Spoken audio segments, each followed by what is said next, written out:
कर देंगे। आई होप कि आपको topic. Hello friends, today we are going to study about inflation and Phillips curve analysis. बहुत ही छोटा सा टॉपिक है और बहुत ही सिंपल तरीके से इसको जल्दी से फटाफट से खत्म कर देंगे। आई होप कि आपको टॉपिक समझ में आएगा, और अगर आपको ये वाला वीडियो अच्छा लगे, समझने के बाद अगर समझ में आ जाए तो वीडियो को लाइक कर देना, सब्सक्राइब कर देना और 1-2 कमेंट्स छोड़ देना नीचे if you feel like so.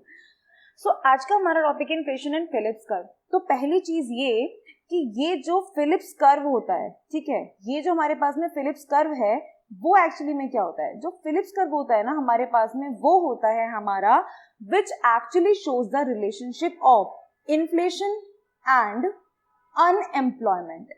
Okay, तो पहली चीज ये कि हम फिलिप्स कर्व क्यों बनाते हैं? फिलिप्स कर्व हम बनाते हैं जस्ट टू चेक आउट, आप कह सकते हो कि रिलेशनशिप देखने के लिए इन्फ्लेशन का अनएम्प्लॉयमेंट के साथ में। कैसे? अब वो देखते हैं जल्दी से कि कैसे होता है। देखो, अब फिलिप्स कर्व हमारे पास, मैंने आपको अभी भी बोला कि फिलिप्स कर्व में क्या होता है हमारे पास, वो होता है कि अनएम्प्लॉयमेंट का और इन्फ्लेशन का रिलेशनशिप कैसा है। So there is a negative relationship, पहली बात। ठीक है, देखो नेगेटिव रिलेशनशिप कैसे, मैंने स्टेटमेंट के हिसाब से चलते हैं। अगर मैंने स्लाइड्स बनाए तो आई थिंक हमें पढ़ भी लेना चाहिए थोड़ा सा। देखो पहला स्टेटमेंट क्या है? The Phillips curve is a graphical representation. नाम में ही कर्व है, जब नाम में ही कर्व है तो ऑब्वियसली बात है हम कहीं ना कहीं ग्राफ की बात करेंगे। तो it's a graphical representation of the short term relationship. किसका? अनएम्प्लॉयमेंट का। किसके साथ में? इन्फ्लेशन के साथ में। जो मैंने आपको अभी अभी बोला कि ये अनएम्प्लॉयमेंट का और इन्फ्लेशन का एक रिलेशनशिप एस्टैब्लिश करता है, रिप्रेजेंट करता है। हम बहुत बार स्टैट्स में देखते हैं ना, हम बार ग्राफ पढ़ते हैं या बहुत सारी चीजें होती हैं जिसमें हम ग्राफ की हेल्प से किन्हीं भी 2 वेरिएबल्स का या मोर देन 2 वेरिएबल्स का रिलेशनशिप जो है वो समझते हैं। सेम इसमें भी है हमारे पास में कि हम अनएम्प्लॉयमेंट का और इन्फ्लेशन का देख रहे हैं। So there is a negative relationship, negative का हो, इनवर्स का हो, कुछ का हो, ठीक है। सो नेगेटिव रिलेशनशिप कैसे हो सकता है? अब नेगेटिव का मतलब क्या होता है? नेगेटिव का मतलब क्या है? 2 ऑपोजिट डायरेक्शंस, अगर एक लेफ्ट तो दूसरा राइट, ठीक है। तो ये होती है 2 नेगेटिव डायरेक्शंस की अगर एक जा रहा है लेफ्ट साइड पे तो दूसरा जाएगा राइट साइड पे। तो नेगेटिव रिलेशनशिप है किसका? अनएम्प्लॉयमेंट का और इन्फ्लेशन का। अब अगर मैं इसको इन 2 टर्म्स के साथ पढ़ूं, सो दैट मीन्स कि अगर जो इन्फ्लेशन है वो राइज करेगा तो जो अनएम्प्लॉयमेंट है, अनएम्प्लॉयमेंट का क्या होगा? अनएम्प्लॉयमेंट का डाउन हो जाएगा। राइटिंग को प्लीज थोड़ा सा इग्नोर करना, आई एम ट्राइंग पर नहीं आ रहा है। अच्छा, ठीक है। सो इन्फ्लेशन अगर हाई होगा, अगर इन्फ्लेशन रेट ज्यादा होगा तो अनएम्प्लॉयमेंट रेट कम होगा। थोड़ा कंफ्यूजन हुआ क्या? सिंपल लैंग्वेज में, अगर इन्फ्लेशन ज्यादा होगा, अगर जो गुड्स के प्राइसेस हैं, गुड्स और सर्विसेज के जो प्राइसेस हैं, अगर वो राइज होते हैं तो अनएम्प्लॉयमेंट कम होगा। अनएम्प्लॉयमेंट कम होने का मतलब क्या है? कि एम्प्लॉयमेंट ज्यादा होगा। भाई अनएम्प्लॉयमेंट कम, अनएम्प्लॉयमेंट ज्यादा होना तो गलत बात है ना कि लोगों के पास जॉब नहीं है।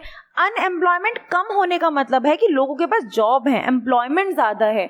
अगर मैं इसी चीज को दूसरे तरीके से समझाने की कोशिश करूं कि अगर इन्फ्लेशन ज्यादा होगा, अगर मैं इसी चीज को एम्प्लॉयमेंट के साथ रिलेट करूं तो एम्प्लॉयमेंट के साथ इसका रिलेशनशिप कैसा होगा? इन्फ्लेशन अगर ज्यादा है तो एम्प्लॉयमेंट भी ज्यादा होगा, यानी कि यहाँ पे कैसा होगा? पॉजिटिव रिलेशन होगा बिटवीन इन्फ्लेशन एंड एम्प्लॉयमेंट, और देयर इज अ नेगेटिव और inverse relationship between inflation and unemployment. अब ये हो कैसे रहा है? देखो ये हो ऐसे रहा है। देखो इन्फ्लेशन कब होता है? एक्चुअली में जो इन्फ्लेशन वाली सिचुएशन है कब होती है?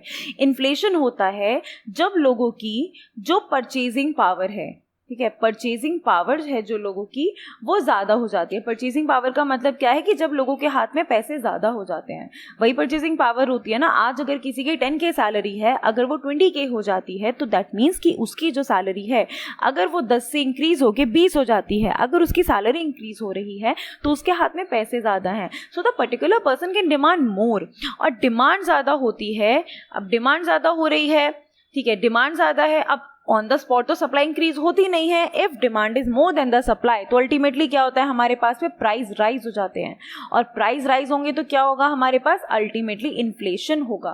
तो इस तरीके से जो आपका इन्फ्लेशन है, पहली बात वो ज्यादा होता है। अब यहाँ पे सिचुएशन ये है कि अगर आपका जो इन्फ्लेशन ज्यादा है, ठीक है, इन्फ्लेशन ये रहा, अगर आपका जो इन्फ्लेशन ज्यादा है I'm sorry, ठीक है, तो उसकी वजह से एम्प्लॉयमेंट कैसे कम हो रहा है? एम्प्लॉयमेंट ज्यादा कैसे हो रहा है? उसकी वजह से। इन्फ्लेशन ज्यादा का मतलब क्या है? डिमांड ज्यादा है। भाई इन्फ्लेशन ज्यादा का मतलब क्या है? डिमांड ज्यादा है। डिमांड ज्यादा का मतलब क्या है?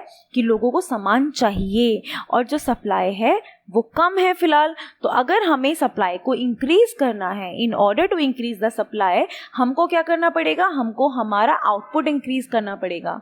और अगर हमें हमारा आउटपुट इंक्रीज करना है तो हमें क्या होगा, लोगों को एम्प्लॉयमेंट देना पड़ेगा, क्योंकि जब लेबर आएगी, जब लोग आएंगे तभी तो काम होगा। तो ऐसे इन्फ्लेशन से जो है वो आपका आउटपुट इंक्रीज होता है।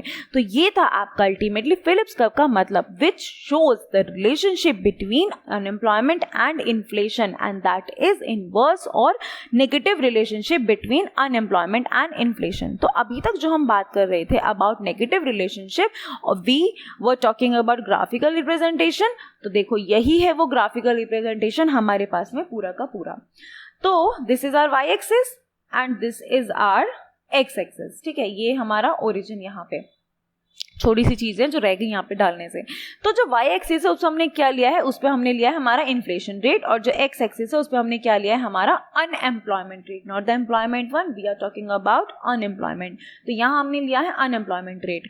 अब एक चीज और जो आप लोगों ने डेफिनेटली बहुत बार पढ़ी होगी, that if there is negative relationship between two variables, तो जो कर्व है ना वो हमेशा डाउनवर्ड स्लोपिंग होता है। If anybody remember about demand curve भी कैसा होता था, ऐसा होता था। पीपीसी कर्व भी कैसा होता था, ऐसा होता था। इंडिफरेंस कर्व भी कैसा होता था, डाउनवर्ड स्लोपिंग होता था। सो जितने भी आपके नेगेटिव रिलेशनशिप होते हैं दो चीजों में, कर्व जो है वो हमेशा वो डाउनवर्ड ही होगा नेगेटिव रिलेशनशिप के साथ। जब पॉजिटिव रिलेशनशिप होता है कर्व, तब कर्व अपवर्ड होता है। For example your supply curve, simple वाले की बात करते हैं, सप्लाई कर्व अपवर्ड होता है because there is positive relationship between price and supply. So हमारा जो अनएम्प्लॉयमेंट और इन्फ्लेशन है उनमें कैसा रिलेशनशिप है, उनमें नेगेटिव रिलेशनशिप है। तो नेगेटिव रिलेशनशिप में क्या होता है, कर्व डाउनवर्ड होता है। तो दिस इज योर कर्व। अब ये कर्व क्या रिप्रेजेंट कर रहा है, देखो ये कर्व रिप्रेजेंट कर रहा है डिफरेंट डिफरेंट कॉम्बिनेशंस को। अब देखो अगर हम बात करते हैं इन दो पॉइंट्स की, एक हम इस वाले पॉइंट की बात करते हैं और सेम टू सेम एक हम इस वाले पॉइंट की बात करते हैं। ठीक है, अब ये वाला जो फर्स्ट वाला पॉइंट है, लेट्स से इस बार इसको हम ए जो है वो कंसिडर करते हैं, ए पॉइंट है।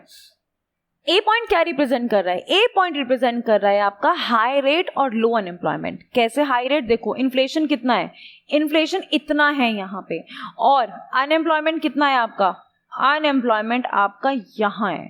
इमेजिन देखो ओरिजिन यहाँ है, अनएम्प्लॉयमेंट कितना है, सिर्फ यहाँ तक, ये आपका अनएम्प्लॉयमेंट है, इतू सा अनएम्प्लॉयमेंट है। और इन्फ्लेशन देखो कितना है, यहाँ से यहाँ तक सारा का सारा आपका क्या है, ये सारा इन्फ्लेशन है। अब इन्फ्लेशन जितना ज्यादा, अनएम्प्लॉयमेंट यू कैन से उतना ही कम हो जाएगा, यानी कि लोगों के पास काम ज्यादा होगा। जैसे जैसे आपका जो इन्फ्लेशन है अगर आप उसको कम करते जाओगे, देखो इन्फ्लेशन को अगर आपने यहाँ से यहाँ किया, इन्फ्लेशन यहाँ से यहाँ होगा तो क्या होगा, आपका जो अनएम्प्लॉयमेंट है वो ग्रेजुअली इंक्रीज करने लगेगा। जैसे जैसे आपका जो इन्फ्लेशन है वो कम होगा, वैसे वैसे जो आपका अनएम्प्लॉयमेंट है देखो वो राइज करता जाएगा। सेम इन्फ्लेशन आपका अगर आप जितना कम करते जाओगे, ये देखो अगर आपका इन्फ्लेशन जितना नीचे जाएगा, आपका जो अनएम्प्लॉयमेंट है वो उतना ही ज्यादा जाएगा।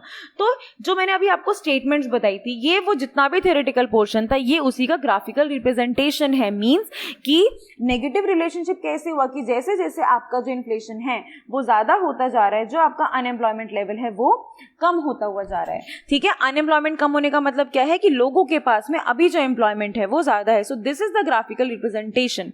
अब ये कैसे कैसे वर्क करता है, कैसे कैसे सारी चीजें होती है वो देखो। मतलब ये इंपॉर्टेंट क्यों है, हम एक्चुअली में क्यों बना रहे हैं इस कर्व को।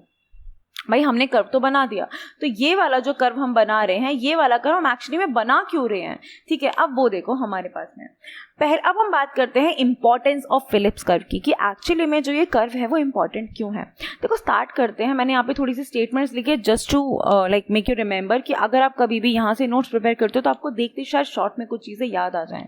तो first thing is about journal theory of J.M.. Keynes. जो जे.एम. कीन्स थे ना, ठीक है, कीन्स थे, उनकी जो थ्योरी थी, विच theory, the general theory. General theory actually में, ठीक है, वैसे मैं आपको शॉर्ट में बता दूं, जनरल थ्योरी आपके पास में थी कि जिसमें वो ये बोलते थे कि अगर फुल एम्प्लॉयमेंट लेवल पे, फुल एम्प्लॉयमेंट लेवल कौन सा होता है, जहां जिसको जॉब चाहिए at the available wage rate, उन सबके पास में काम है।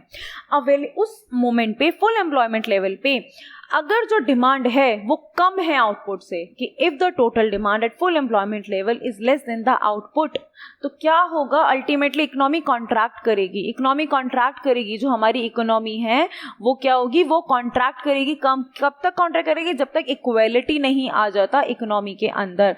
ठीक है, बस सीधी बात है ना कि अगर डिमांड ऑलरेडी ज्यादा है, डिमांड ऑलरेडी आउटपुट से ज्यादा है, ठीक है, सॉरी उल्टा बोल दिया, सॉरी, कि डिमांड आउटपुट से कम है हमारे पास में, तो हमारे पास आउटपुट ऑलरेडी ज़्यादा है भाई। हमारे पास अगर आउटपुट ऑलरेडी ज़्यादा है तो हम ज़्यादा एम्प्लॉयमेंट देके क्या करेंगे भाई? आउटपुट जोड़ रखा है आपने बहुत सारा, डिमांड जो है वो नेग्लिजिबल, वैसे मैं एग्जांपल के लिए बोल रही हूँ, बेसिकली जो आउटपुट से वो कम है। अब आपके पास ऑलरेडी जो स्टॉक है वो रखा हुआ है, ठीक है, आपने स्टॉक ऑलरेडी रखा हुआ है, तो आप लेबर को रख के क्या करोगे वहां पे? आपके पास तो ऑलरेडी स्टॉक है, तो जो इकोनॉमी है वो कॉन्ट्रैक्ट करेगी, और अल्टीमेटली जब इकोनॉमी कॉन्ट्रैक्ट करेगी तो क्यों कॉन्ट्रैक्ट करेगी? इक्वालिटी के लिए। तो अभी क्या सीन है कि अगर हमें डिमांड को इंक्रीज करना है, in order to increase demand, अगर हमें डिमांड को बढ़ाना है अल्टीमेटली, तो हमें क्या करना पड़ेगा? हमें उसके लिए मेहनत करनी पड़ेगी, हम उसके लिए पॉलिसीज का यूज करेंगे। और हमारे पास कौन कौन सी पॉलिसीज होती हैं which we can use in order to increase demand? The monetary and fiscal policy. Main ये दो चीजें हैं पहले हमारे पास में, monetary and fiscal policy. Monetary कौन सी पॉलिसी होती है? Which is govern by, which is rule by, which is operated by RBI, ठीक है, जिसको आरबीआई यूज करता है, which is related to your money. तो आरबीआई कैसे कर सकता है? उसको डिमांड बढ़ानी है अगर, तो वो मॉनेटरी पॉलिसी का यूज करेगा। And fiscal policy is use by the government. तो क्या कर सकते हैं भाई? देखो, गवर्नमेंट अपने खर्चे बढ़ा देगी, स्पेंडिंग इंक्रीज करेगी। अगर गवर्नमेंट स्पेंडिंग इंक्रीज करेगी तो लोगों की परचेजिंग पावर इंक्रीज होगी। सेम जो आरबीआई वो क्या कर सकते हैं, जो गवर्नमेंट आरबीआई मिलके ये लोग क्या कर सकते हैं? वो क्या करेंगे? दोनों के दोनों जो लोग हैं ये लोग मिलके क्या करेंगे? गवर्नमेंट और क्या कर सकती है? वो टैक्स को कम करेंगे, वो टैक्सेस को कम करेंगे तो भी लोगों की परचेजिंग पावर बढ़ेगी, ठीक है। तो ये उनके तरीके हैं कि यानी कि अगर उन्हें इकोनॉमी को ग्रो करना है, इकोनॉमिक ग्रो का मतलब है डिमांड ग्रो होनी चाहिए, डिमांड बढ़नी चाहिए, और डिमांड को अगर इंक्रीज करना है तो हमें मेहनत करनी पड़ेगी, लोगों की हेल्प करनी पड़ेगी, लोगों की परचेजिंग पावर इंक्रीज करनी पड़ेगी। बट अल्टीमेटली क्या होगा? जब लोगों की परचेजिंग पावर इंक्रीज होगी, डिमांड इंक्रीज होगी, ultimately by using monetary and fiscal policy, तो क्या होगा? अल्टीमेटली प्राइस लेवल भी इंक्रीज होगा। अभी हमने अभी थोड़ी देर पहले ही बात की है ना, जस्ट अभी थोड़ी सी देर पहले, कि प्राइस लेवल भी इंक्रीज होगा। प्राइस लेवल इंक्रीज होगा तो क्या होगा? अगर प्राइस लेवल इंक्रीज होगा तो इन्फ्लेशन भी इंक्रीज होगा। और अब अगर हमें इन्फ्लेशन को कम करना है तो इन्फ्लेशन के केस में हमारे पास क्या होगा कि दैट इफ आरबीआई और government whoever wants to reduce inflation, तो ultimately they would need to reduce output and employment level in the economy as well। कि उन्हें क्या करना पड़ेगा? उन्हें जो है वो जो आउटपुट है, उन्हें वो आउटपुट को भी कम करना पड़ेगा, और जो एम्प्लॉयमेंट है उसको भी कम करना पड़ेगा, बिकॉज हमें जरूरत ही नहीं है लेबर की, हम ऑलरेडी एक्सेस में बैठे हुए हैं, हमारे पास एनफ आउटपुट है, हम जो है वो डिमांड पूरी कर पा रहे हैं अभी इकोनॉमी की। ओके, तो ये था पहली चीज। तो जेएम कीन्स का वाला जो कंसेप्ट है यहाँ पे, जिसमें उन्होंने क्या बोला था, जिसमें उन्होंने क्लियरली एक चीज बोली थी कि अगर इकोनॉमिस्ट जो थे वो ये मान रहे थे कि अगर हमें इकोनॉमी को चाहिए तो हमें जो एग्रीगेट डिमांड है उसको इंक्रीज करना पड़ेगा मार्केट के अंदर, तभी जो इकोनॉमी है वो अल्टीमेटली ग्रो कर सकती है। ओके, अब इसका क्या काम, इसको क्यों बना रहे हैं हम, जो ये सर जी हैं, ये जो ग्राफ है हम इसको क्यों बना रहे हैं हमारे पास में? सो एक्चुअली में there was two peoples. Okay, मैं नाम लिख देती हूँ यहाँ पे। Oh shit, sorry. So there was two people. The first one is Samuelson. I'm sorry. एक second. Let me write down the name. Samuelson and Solow. इन्होंने ना एक पॉलिसी है इनकी, which is analytics of anti inflation policy. अब इसके अंदर ना उन्होंने एक्चुअली पॉइंट आउट किया था, ये मैंने पॉलिसी का नाम लिख दिया ताकि कल को जब भी आप अगर इस वीडियो को देखो तो आपको देखते याद आ जाएगा, और मेरी राइटिंग इतनी अच्छी आ नहीं रही है जो मैं इतना बड़ा नाम बहुत सुंदर तरीके से लिख सकूं, ठीक है। तो analytical of anti inflation policy. तो एक्चुअली जो सैमुएल्सन और सोलो थे उन्होंने पॉइंट आउट किया था फिलिप्स कर्व को, कि हम फिलिप्स कर्व जो है, हम जो ये वाला साधन है, ये जो रिसोर्स है, ये जो ग्राफ है, हम इसको यूटिलाइज कर सकते हैं। हम इसको कैसे यूटिलाइज कर सकते हैं? हम इसको एज अ टूल यूज कर सकते हैं। हम कौन? पॉलिसी मेकर्स बेसिकली, कि जो पॉलिसी मेकर्स हैं वो इस टूल को ना यूटिलाइज कर सकते हैं, किसके लिए?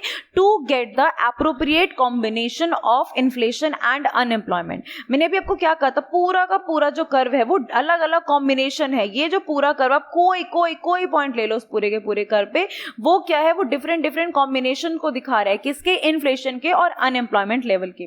तो अब पॉलिसी मेकर्स वो एक स्पेसिफिक पॉइंट चूज कर सकते हैं फिलिप्स कर्व के ऊपर, जिसके ऊपर वो by using monetary and fiscal policy वो काम कर सकते हैं। काम इन द सेंस कि अगर उन्हें कोई, जैसे लेट्स से अगर उन्हें ये लगता है कि ये वाला पॉइंट सबसे बेस्ट है, कि हमें इस पॉइंट को अचीव करना है, तो वो इन्फ्लेशन का ये रेट लाने के लिए काम करेंगे, ताकि जब इन्फ्लेशन का ये रेट आ जाएगा तो अनएम्प्लॉयमेंट जो है वो इस लेवल पे रहेगा और उन्हें लगता है कि this is best for the economy, तो वो इस काम के लिए फिलिप्स कर्व को यूज कर सकते हैं कि वो चेक करेंगे कि कितने इन्फ्लेशन रेट पे कितना अनएम्प्लॉयमेंट लेवल होगा, और जो कॉम्बिनेशन, जो पॉइंट उन्हें बेस्टेस्ट लगेगा वहां पे वो मॉनिटरी फिस्कल पॉलिसी का यूज करके उस पॉइंट को अचीव करने के लिए वर्क करेंगे। ठीक है, तो इसलिए फिलिप्स कर्व का यूज होता है। The importance of Philips curve क्या है यहाँ पे, ये इंपॉर्टेंस है फिलिप्स कर्व का अल्टीमेटली। ठीक है, अगर अब मैं यहाँ पे, हमने अभी भी आई थिंक 2 पॉइंट्स की बात की थी ना, ए और बी की, अब की बार मैं ए और बी कौन से पॉइंट्स को ले रहे हैं हम यहाँ पे, तो इस बार जो ये वाला पॉइंट है इसको ए पॉइंट लेते हैं, जो ये वाला पॉइंट है इसको बी पॉइंट लेते हैं। ए और बी सबसे सिंपल और सुंदर लगते हैं सुनने में, तो इसीलिए। अब जो ए वाला पॉइंट है, देखो वो क्या दिखा रहा है हमारे पास में, जो ए पॉइंट रिप्रेजेंट कर रहा है वो क्या रिप्रेजेंट कर रहा है, अब इसमें देखो इन्फ्लेशन का ये है और अनएम्प्लॉयमेंट का लेवल ये है। सो अकॉर्डिंगली कि वो ये देख सकते हैं कि अनएम्प्लॉयमेंट बहुत ज़्यादा है यहाँ पे, बट इन्फ्लेशन उतना ज़्यादा नहीं है। बट अगर मैं इन्फ्लेशन के साथ अनएम्प्लॉयमेंट को कंपैरिजन करूं तो अनएम्प्लॉयमेंट का लेवल ज़्यादा है। तो अब उन्हें क्या डिसीजन लेना है यहाँ पे, अगर मैं ए पॉइंट की बात करूं तो पॉलिसी मेकर्स जो है वो क्या डिसीजन लेंगे यहाँ पे, तो डेफिनेटली वो आउटपुट को प्रायोरिटाइज करेंगे कि वो उनकी प्रायोरिटी क्या होगी, आउटपुट को इंक्रीज करना यहाँ पे। ठीक है, सेम अगर मैं बी पॉइंट का बात करूँ तो बी पॉइंट पे आप देखो इन्फ्लेशन यहाँ है और अनएम्प्लॉयमेंट यहाँ है। जैसे मैंने ए पॉइंट का भी आपको एग्जाम्पल दिया था कि अगर ए पॉइंट पे अनएम्प्लॉयमेंट और इन्फ्लेशन का अगर मैं कॉम्बिनेशन देखूं तो ए पॉइंट पे आपके पास में जो पॉलिसी मेकर्स है उनका डिसीजन क्या होगा, उनका डिसीजन ये होगा कि उन्हें आउटपुट को प्रायोरिटाइज करना है। तो इस तरीके से जो है वो डिसीजन ले सकते हैं with the help of Phillips curve. ये था आपका इंपॉर्टेंस ऑफ फिलिप्स कर्व कि कैसे जो फिलिप्स कर्व है वो यूज हो सकता है इन द इकोनॉमी। अल्टीमेटली क्यों यूज हो सकता है, just to get the best combination जिसके ऊपर जो पॉलिसी मेकर्स हैं वो वर्क कर सके इकोनॉमी को स्टेबलाइज करने के लिए, कि बेस्टेस्ट जो ऑप्शन है वो उसको फाइंड आउट कर सकें। The last thing is long term Phillips curve. Okay, अब ये लॉन्ग टर्म फिलिप्स कर्व क्या है हमारे पास में, अभी तक मैंने आपको एक बात बताई थी कि हम क्या बात कर रहे थे, हम अभी तक बात कर रहे थे शॉर्ट टर्म फिलिप्स कर्व की। ठीक है, शॉर्ट टर्म का मतलब कि हम बहुत कम टाइम पीरियड के लिए इसकी बात कर रहे थे। ये क्या लिख दिया मैंने, शॉर्ट टर्म, यानी कि हम छोटे टाइम पीरियड के लिए हम इस बात कर रहे थे। अब इसका मतलब क्या है, इसका मतलब ये है यहाँ पे कि जो हम अभी तक देख रहे थे अनएम्प्लॉयमेंट और इन्फ्लेशन, जो ये वर्क करेगा ना, ये शॉर्ट रन में वर्क करेगा, ना कि लॉन्ग रन में वर्क करेगा। कैसे भाई, देखो लॉन्ग टर्म के लिए अगर मैं बहुत शॉर्ट में आपको बताऊं तो बहुत सारे इकोनॉमिस्ट होते हैं, जो भी कोई थॉट आता है उसके फेवर में भी बहुत लोग होते हैं, अगेंस्ट में बहुत लोग होते हैं। तो सेम अगर मैं इसकी साइड स्टोरी बताऊं आपको तो 1968 में क्या हुआ था, एक इकोनॉमिस्ट थे, इकोनॉमिस्ट का नाम क्या था हमारे पास में, मैं लिख देती हूँ यहाँ पे, इकोनॉमिस्ट का नाम था Milton Friedman. Okay, it's F, तो don't get confuse. Milton Friedman 1968 में इनको नोबेल प्राइज भी मिला था इकोनॉमिस्ट के ऊपर। ठीक है, तो ये इकोनॉमिस्ट थे हमारे पास में, मिल्टन फ्रीडमैन थे। इन्होंने एक पेपर पब्लिश किया था। ठीक है, पेपर का नाम था the role of monetary policy, the role of monetary policy. Monetary policy कौन सी, which is use by RBI, which is related to your money supply.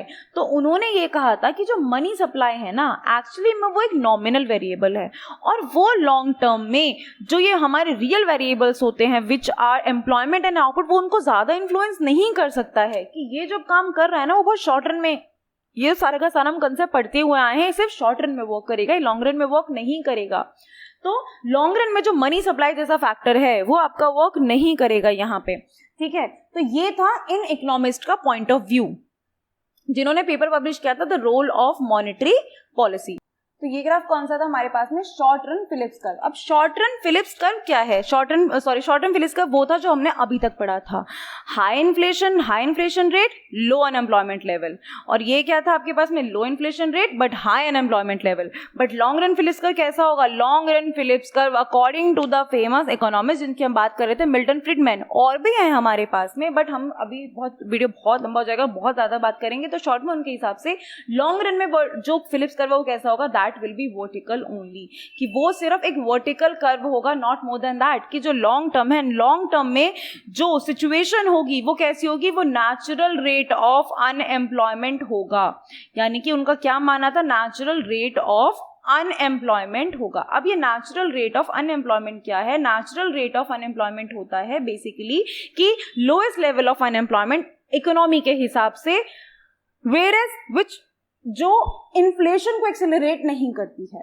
Okay तो ऐसा अनएम्प्लॉयमेंट है वो लोएस्ट है, और इकोनॉमी जो है इन्फ्लेशन रेट है वो स्टेबल रहता है, और जो इन्फ्लेशन रेट को एक्सेलरेट नहीं करती है वो नेचुरल रेट ऑफ अनएम्प्लॉयमेंट है। सो लॉन्ग टर्म में, लॉन्ग रन में जो आपका ये क्या है, लॉन्ग रन फिलिप्स कर्व है कि लॉन्ग रन में आपका फिलिप्स कर्व कैसा होगा, वो एक वर्टिकल होगा।